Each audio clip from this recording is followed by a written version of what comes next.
आज मिति 2082 साल माघ 9 गते वसन्त पञ्चमीको अवसरमा यस श्री कालीसिद्ध देवताको जागन घर उद्घाटन गर्ने कार्यक्रम सम्पन्न भइसकेको छ र यो जागन घरको शिलान्यास कार्यक्रम गर्ने कार्यक्रममा उपस्थित भइदिनुभएका सम्पूर्ण आदरणीय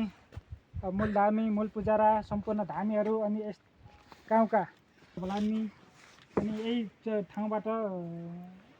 ठाउँमा जन्मेर बसाइसरी लुम्बिनी प्रदेश कपिलवस्तु जिल्ला शिवराज नगरपालिकामा बस्नुहुने आदरणीय दाइ ससबहादुर सुनार पनि यो शिलान्यास कार्यक्रममा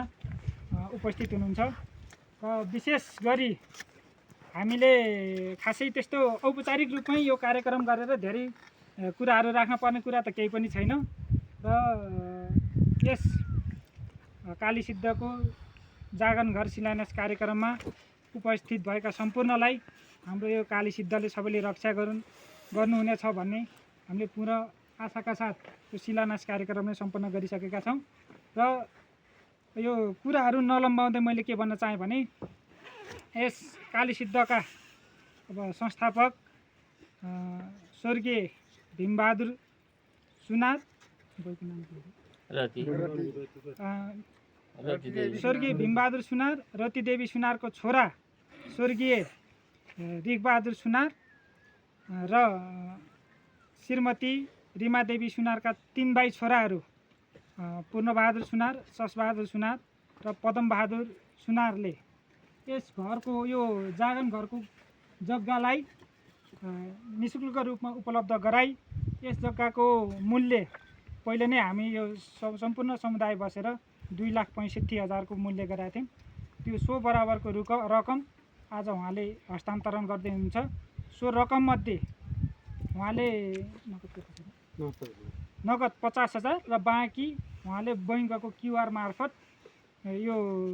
2,15,000 यो व्यवस्थापन समितिको यो खातामा आउने गरी उहाँले ट्रान्सफर गरिदिइसक्नु भएको छ।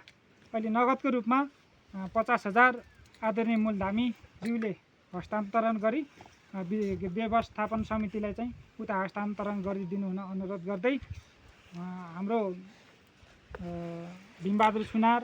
रतिदेवी सुनार तथा स्वर्गीय भीमबहादुर सुनार रतिदेवी सुनार र को राइलो छोरा रिगबहादुर सुनार स्वर्गीय रिगबहादुर सुनार र श्रीमती रिमादेवीका 3 भाइ छोरा ससबहादुर सुनार पूर्णबहादुर सुनार ससबहादुर सुनार र पदम सुनारले 2,65,000 यस यो घर बनाउने जग्गा लगायत यस वरिपरिको सम्पूर्ण कम्पाउन्डको मूल्य र यो जग्गा दान गरिदिनु भएकोमा उहाँहरूलाई हामीले यो यस गाउँवासी तथा सम्पूर्ण यो कुलदेवता पुज्ने कालीसिद्ध पुज्ने सम्पूर्णको तर्फबाट आभार प्रकट गर्दै उहाँका मनमा लागेको केही उहाँले ल्याउनु भएको 50,000 नगद हाम्रो मूलधामीले हस्तान्तरण गर्नुहुनेछ र त्यसपछि मूलधामीले व्यवस्थापन समितिले हस्तान्तरण गर्नुहुनेछ। त्यसपछि बाँकी जस्तै अहिले यहाँ 50,000 अरू बाँकी 15,000 भन्ने कुरा त्यो खातामा आइसकेको छ। त्यसमा हाम्रो काम समयमा सम्पन्न होस् भन्ने हाम्रो कामनाका साथ यो पैसा ग्रहण गरिदिनु हुनको लागि हाम्रो मूलधामीलाई अनुरोध गर्दछौँ।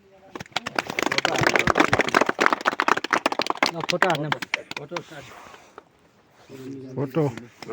हाय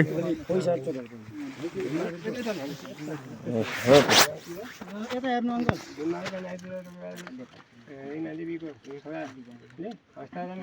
अङ्कल कुलदेवताले भरिपूर्ण मित्र गाँसी पर्यो हिँड्न हामीले भरिपूर्ण देवताले दिँदैछ साथै हाम्रो यो पैसा कालीसिद्धले नै सम्झिने मैले किनभने उहाँकै लागि हामी यति भाइ जित्नुको एउटा मिसो बन्यो र पहिला कुरा म उहाँले जय कालीसिद्ध भनेर म मेरो शब्द अगाडि राख्छु। धन्यवाद एगम भाइ सञ्चालन यो अनौपचारिक कार्यक्रमको सन्तुमिठो सञ्चालन एगम भाइले धन्यवाद छ र त्यसपछि हामी यहाँ उपस्थित सबै सम्पूर्ण दाजुभाइ दिदीबहिनी बाबुआमाहरू सम्पूर्णलाई इष्टमित्र भाइ भतिजा भतिजी सम्पूर्ण मिठो मेरो सम्झना छ सबैलाई।